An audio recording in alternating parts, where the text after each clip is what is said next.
Hello दोस्तों, स्वागत है आपका स्टडी नाउसिक चैनल पे। आशा है आप सभी ठीक होंगे। तो आज की क्लास में हम लोग संधि से संबंधित कुछ महत्वपूर्ण प्रश्नों को देखेंगे। ध्यान दीजिएगा और अंत तक जुड़े रहिएगा। पहला प्रश्न है, अतएव शब्द का संधि विच्छेद क्या हो जाएगा? अतएव शब्द का संधि विच्छेद अतः धन एव। ठीक है, अतः धन एव। यह कौन सी संधि है? तो विसर्ग संधि के अंतर्गत आ जाएगा। विसर्ग का चिन्ह होने से ही हमें पता चलता है कि यह शब्द विसर्ग संधि के अंतर्गत आएगा। अगला प्रश्न देखेंगे, निम्नलिखित में से वृद्धि स्वर संधि कौन सी है? इनमें से वृद्धि स्वर संधि कौन सी है? तो महोषध। महोषध वृद्धि स्वर संधि के अंतर्गत आ जाएगा। स्वर संधि के 5 भेद है, जिनमें से वृद्धि संधि उसका एक भाग है।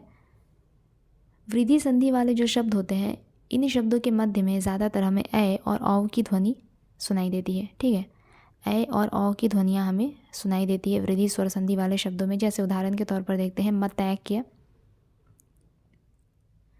मतैक्य, इसमें देखिए ऐ की ध्वनि आ रही है। इसके अलावा सदैव। सदैव, इसमें भी हमें ऐ की ध्वनि सुनाई दे रही है। इसके अलावा अगर एक शब्द ले, वनौषधि। वनौषधि, इसमें हमें औ की ध्वनि आ रही है बीच में। ठीक है, अगला प्रश्न देखेंगे, निम्नलिखित में से यण संधि कौन सी है? इनमें से यण संधि कौन सी है? तो यद्यपि यण संधि के अंतर्गत आ जाएगा।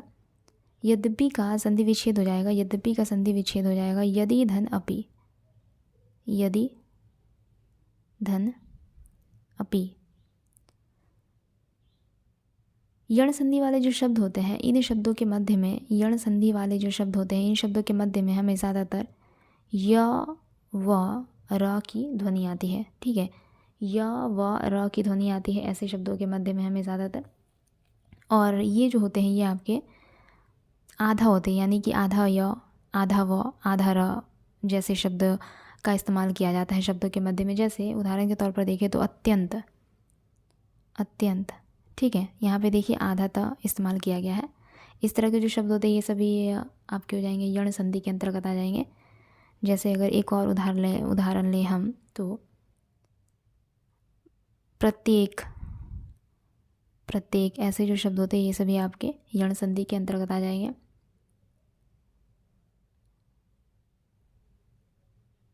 ठीक है, अगला प्रश्न देखते हैं,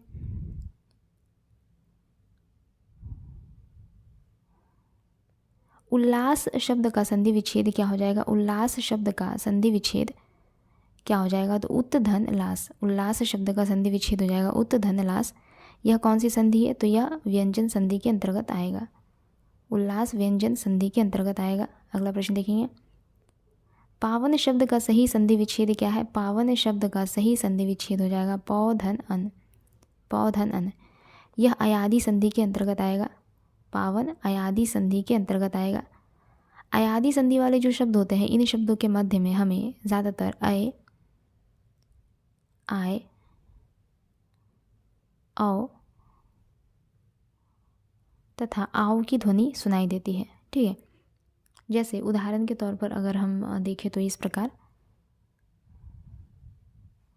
नयन, इसमें ऐ की ध्वनि आ रही है, देखिए इस शब्द के मध्य में। गायक, इसमें आय की ध्वनि आ रही है गायक शब्द में। गायक शब्द में आय की ध्वनि आ रही है शब्द के मध्य में।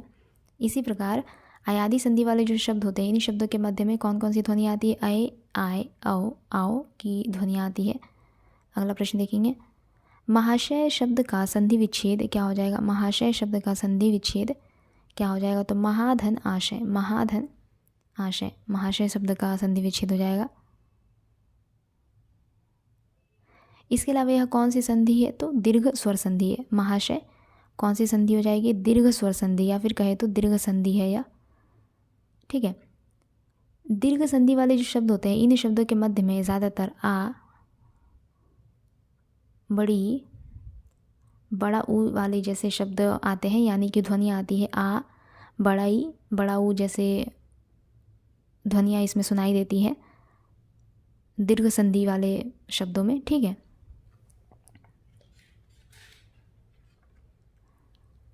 अगला प्रश्न देखेंगे, अगर उदाहरण के तौर पर देख ले, दीर्घ संधि के अगर एक दो उदाहरण ले ले तो इस प्रकार हो जाएगा देवालय, देवालय। देखिए इसमें आ की ध्वनि आ रही है शब्द के मध्य में। अगर एक और उदाहरण लें हम तो कुछ इस प्रकार हो जाएगा महाशय, या फिर ले कपींद्र, कपीश, ऐसे जो शब्द होते हैं जैसे कपीश, ये सभी जो शब्द होते हैं ये आपके हो जाएंगे दीर्घ स्वर संधि के अंतर्गत आने वाले।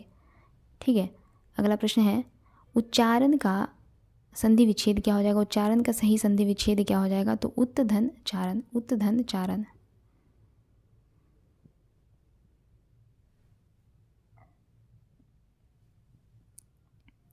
उत्तधन चारण, यह कौन सी संधि है, तो यह व्यंजन संधि है। उच्चारण कौन सी संधि है, व्यंजन संधि है। अगला प्रश्न है निम्नलिखित में से कौन सा शुद्ध है, इनमें से कौन सा शुद्ध है, तो परधन अधीन, परधन अधीन ये आपका शुद्ध हो जाएगा। इसका संधि हो जाएगा पराधीन, पराधीन इसका संधि हो जाएगा। इसके अलावा यह कौन सी संधि है, तो दीर्घ संधि, दीर्घ संधि के अंतर्गत यह शब्द आएगा। अगला प्रश्न देखेंगे निम्नलिखित में सही संधि विच्छेद कौन सा है। निम्नलिखित में संधि विच्छेद कौन सा है, सही संधि विच्छेद कौन सा है, तो परमात्मा, परम धन आत्मा, परम धन आत्मा। ठीक है, इसका संधि क्या हो जाएगा, परमात्मा। यह कौन सी संधि है, तो यह भी आपकी दीर्घ संधि के अंतर्गत आ जाएगा। यह वाला शब्द भी दीर्घ संधि के अंतर्गत आएगा। अगला प्रश्न है सदाशय का संधि विच्छेद क्या हो जाएगा। सदाशय का संधि विच्छेद क्या हो जाएगा, तो सत धन आशय, सत धन आशय ये जो शब्द है ये आपके व्यंजन संधि के अंतर्गत आएगा। सदाशय शब्द का संधि विच्छेद क्या हो जाएगा, सत धन आशय। अगला प्रश्न देखेंगे निम्नलिखित में से वृद्धि स्वर संधि किस शब्द में है। इनमें से वृद्धि स्वर संधि किस शब्द में है, तो पहले ही बताया महोषध एक वृद्धि स्वर संधि शब्द के अंतर्गत आ जाएगा। ऐसे शब्दों में हमें ज़्यादातर ऐ और औ की ध्वनियाँ सुनाई देती है। वृद्धि स्वर संधि वाले शब्दों के मध्य में हमें ज़्यादातर ऐ और औ की ध्वनियाँ सुनाई देती है। चंद्रोदय में कौन सी संधि है, चंद्रोदय शब्द में कौन सी संधि है, तो गुण संधि है। चंद्रोदय शब्द में गुण संधि है। इसका संधि विच्छेद हो जाएगा, चंद्रोदय शब्द का संधि विच्छेद हो जाएगा चंद्र धन उदय, चंद्र धन उदय। ठीक है, चंद्रोदय शब्द में संधि विच्छेद क्या हो जाएगा, चंद्र धन उदय।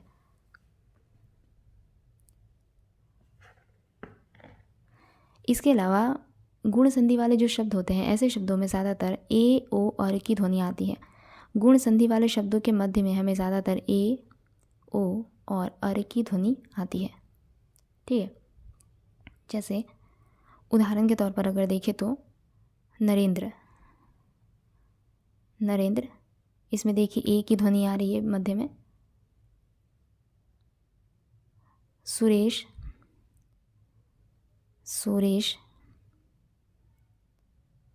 इसमें भी ए की ध्वनि आ रही है। अगर दूसरी ध्वनि की बात करें तो इस प्रकार सूर्योदय, या फिर कहें तो विरोचित, विरोचित इसमें आपका ओ का ध्वनि हमें सुनाई दे रहा है, ओ की ध्वनि आ रही है इसमें विरोचित में। अगर अर की बात करें, हमने कहा कि गुण संधि में हमें ज़्यादातर जो शब्द होते हैं वो उसमें ए ओ अर की ध्वनि आती है। तो ए वाले शब्द मैंने दो बताए, ओ वाले शब्द भी बताए। अगर अर वाले शब्दों की बात करें तो इस प्रकार है, जैसे जलोर्मी कह सकते हैं, जलोर्मी। ठीक है,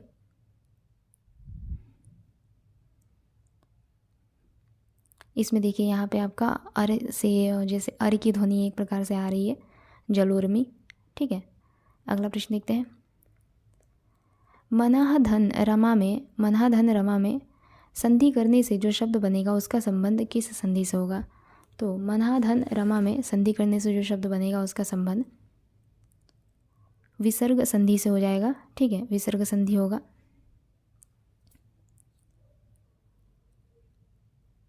आगे देखते हैं परोपकार शब्द का संधि विच्छेद क्या हो जाएगा। परोपकार शब्द का संधि विच्छेद क्या हो जाएगा, परधन उपकार, परधन उपकार।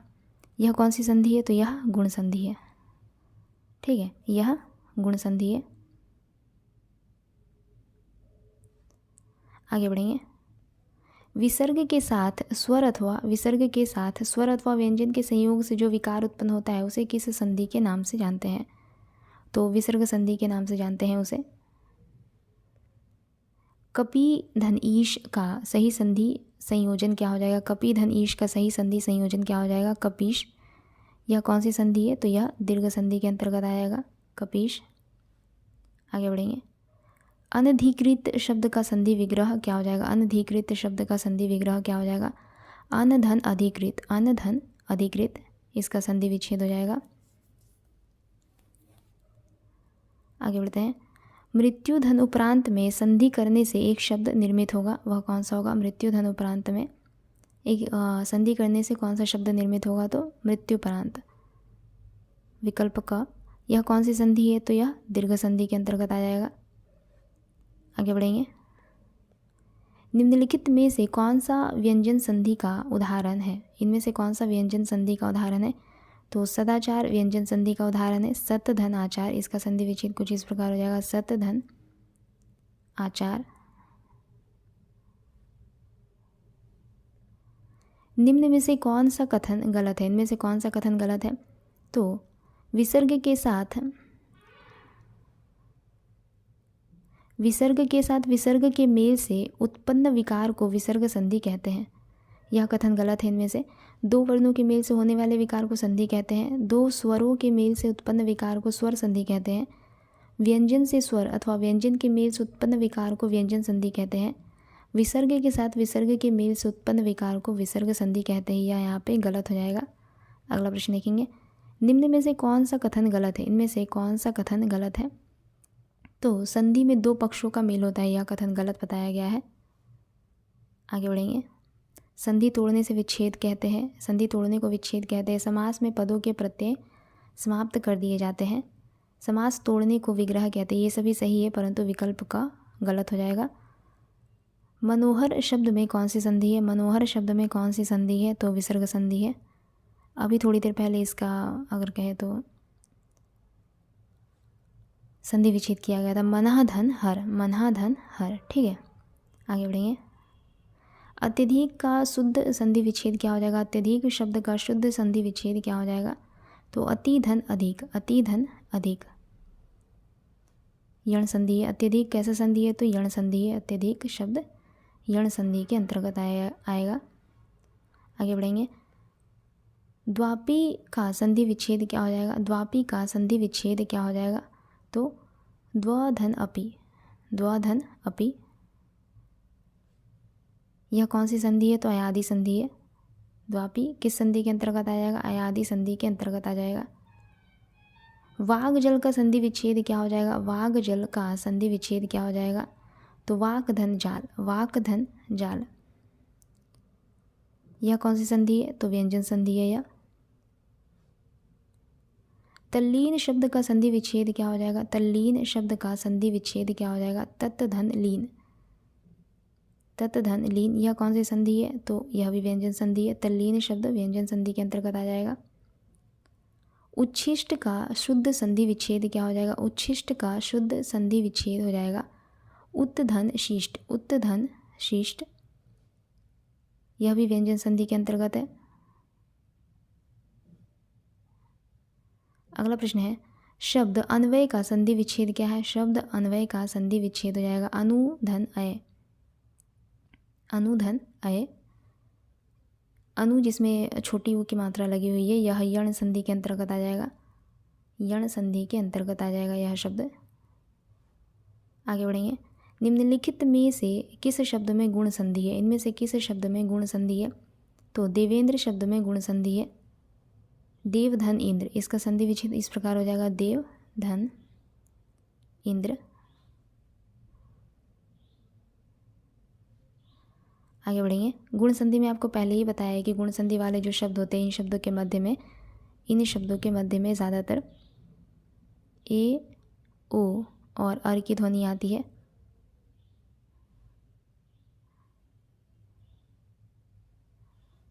न्यून शब्द का संधि विच्छेद क्या हो जाएगा? न्यून शब्द का संधि विच्छेद हो जाएगा नी धन ऊन, नी धन ऊन, यह यण संधि के अंतर्गत आ जाएगा, यण संधि। आगे बढ़ेंगे। सप्तर्षि शब्द में कौन सी संधि है? तो सप्तर्षि शब्द में गुण संधि है। सप्तर्षि शब्द में गुण संधि है। सप्तर्षि के मध्य में हमें आर की ध्वनि सुनाई दे रही है, सप्तर्षि। इसका संधि विच्छेद हो जाएगा सप्त धन ऋषि, सप्त धन ऋषि। अगला प्रश्न है नर धन इंद्र, नरेंद्र में कौन सी संधि है? तो इसमें गुण संधि है। नर धन इंद्र, नरेंद्र में गुण संधि है। अन्वय शब्द का संधि विच्छेद क्या हो जाएगा? अभी जो इससे पहले शब्द हमने पढ़ा था उसमें विसर्ग का चिन्ह नहीं था, परंतु यहाँ पे विसर्ग का चिन्ह है। दोनों का संधि विच्छेद अलग अलग हो जाएगा। ठीक है। अन्न धन अयः, अन्न धन अयः, इसका संधि विच्छेद हो जाएगा अन्न धन अयः। आगे देखेंगे निश्चय शब्द में कौन सी संधि है? निश्चय शब्द में कौन सी संधि है? तो विसर्ग संधि है इसमें, निश्चय शब्द में विसर्ग संधि है। गुरुवे का संधि विच्छेद क्या हो जाएगा? गुरुवे शब्द का संधि विच्छेद क्या हो जाएगा? तो गुरोधन ए, गुरोधन ए, यह कौन सी संधि है? तो अयादि संधि है, गुरोधन ए। अगला प्रश्न है शयन में कौन सी संधि है? शयन शब्द में कौन सी संधि है? तो इसमें अयादि स्वर संधि है। शयन शब्द में अयादि संधि है।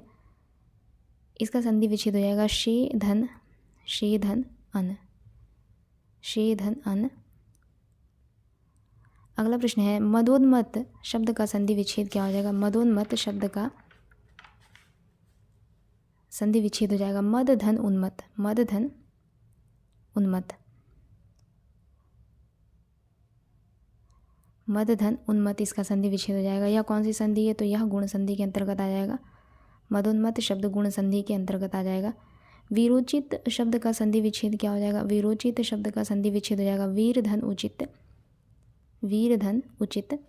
यह कौन सी संधि है? तो यह भी गुण संधि के अंतर्गत आ जाएगा, जिसमें ओ की ध्वनि हमें सुनाई दे रही है वीरोचित शब्द में।